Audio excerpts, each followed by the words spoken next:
PSG Fan TV, bonsoir à tous, bonsoir à toi. Fin de semaine en Ligue 1 qui se finit donc positivement quand on regarde le score de la fin. Qu'as-tu pensé de cette performance? On va parler du match qui vient de se terminer, mais bien sûr de la semaine dans son ensemble. La semaine très compliquée, forcément. Mercredi soir, on avait tous la tête en dessous de l'eau avec ce qui s'est passé à Madrid. Donc, ils devaient nous répondre. Donc, un petit 3-0 contre le dernier de Ligue 1, Bordeaux. Voilà, c'est le minimum ce qu'ils devaient faire. Voilà, après, il n'y a pas grand-chose à dire. Pour moi, comme beaucoup de supporters parisiens, la saison, elle est finie depuis mercredi soir. Il reste 10 matchs de Ligue 1 du coup.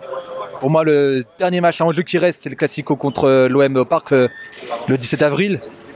Donc, on va dire que c'est le dernier match où on va se donner à fond, mais après voilà, les autres matchs on va les suivre, mais bon après il y a le 10e titre de Ligue 1 à aller chercher et on va dire ça va être notre seule motivation pour la fin de saison. Tu faisais partie de ceux qui ont sifflé les joueurs cet après-midi? Oui, surtout Neymar et Messi. Pourquoi Neymar et Messi plus particulièrement? Parce que c'est les deux stars de l'équipe et l'investissement qu'on a mis pour Neymar, quand il nous a sorti l'excuse j'ai mal et que le lendemain il nous sort une photo avec sa sœur sur Instagram. Et tu vois encore le comportement qu'il a sur ce match-là, à trouver à porter le ballon, à jouer gris, à sombrer avec l'adversaire. Voilà quoi. Et Messi, parce que Messi, malheureusement, c'est pas du tout le Messi qu'on a connu, même si c'est plus le Messi, c'est plus le Messi prime. C'est Messi qui marche sur le terrain, qui des fois fait des bonnes percées. Il a encore tapé un poteau, mais voilà quoi. Et puis Kylian, c'est le seul qu'on a applaudi. Et encore une fois, c'est lui qui nous, entre guillemets, marque le premier but, qui nous délivre. Voilà quoi, c'est juste un retour des choses. Et est-ce que tu fais partie de ces supporters qui pensent qu'il faut se séparer du coup de ces immenses joueurs parce qu'ils sont immenses, il faut le dire? Immense. À chaque fois on est là, on se dit allez, on pardonne, on attend la saison prochaine. On va bien voir, Neymar ça va être la 6e saison l'année prochaine s'il reste. Messi sera la 2e et la dernière. Je pense qu'on va le garder. Après oui, moi je pense que David, il faut essayer de changer plein de choses, mais surtout au niveau mentalité. Quand on voit ce qui s'est passé à Madrid où Donnarumma fait sa boulette, et que d'ailleurs c'est toute l'équipe qui se casse la gueule, c'est qu'encore une fois niveau mentalité c'est un problème. Niveau mentalité c'est un problème et c'est sur ça que pour moi il faut changer.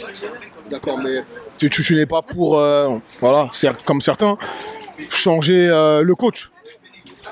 On dit souvent que le coach c'est pas le problème. Pour moi le problème vient d'ailleurs et on sait où il vient le problème.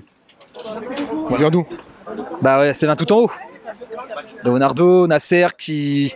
Juste après le match, au lieu de dire oui, mais les joueurs ont failli mentalement, ça dit que c'est à cause de l'arbitre qu'on a perdu avec soit-disant la faute de Benzema sur Donnarumma, alors que même malgré la faute, soi-disant la faute, on était encore quand même qualifié. Mais ça se réfugiait derrière ça au lieu de dire ouais, mais les joueurs ont encore failli mentalement. Donc voilà, le problème c'est que ça défend trop les joueurs et non, à un moment donné il faut leur rentrer dedans.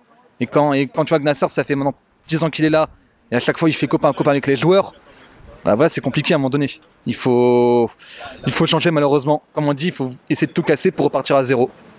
Merci à toi. Merci à vous.